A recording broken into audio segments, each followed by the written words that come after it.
Ay, si anak. Kahilo-hilo. Kumikit ka na lang. Ha?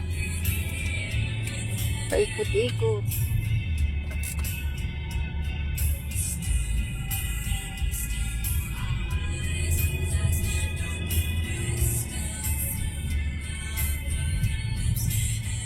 Parang hindi 35 minutes, mga ano lang. Hindi ko man pupuntahan. Yung lugar na hindi ko napupuntahan. Parehas kami first time dyan. At ako yung passenger mami lang.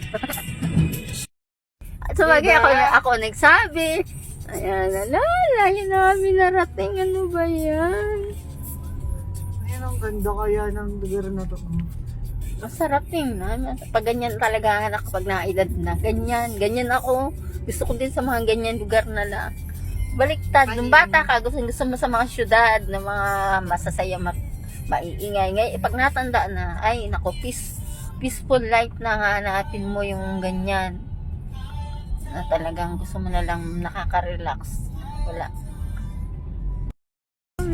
Nakarating din. Ito na, this way, oh.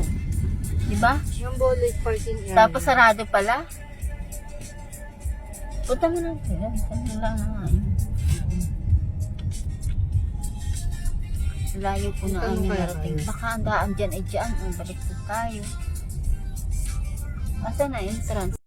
Yun, dito kami. Magsiselfie lang daw. Kasi hindi nagpapaano dito. Gawa ng tumaas ang tubig. Kaya walang cottage. Ayan o. Anak, baka madulas lang dyan.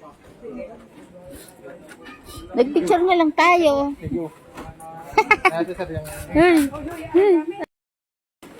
Nakakatakot. Tingin muna tayo sa dadaanan. Baka maano ko. Laglag ako, di ako marunong maglangoy.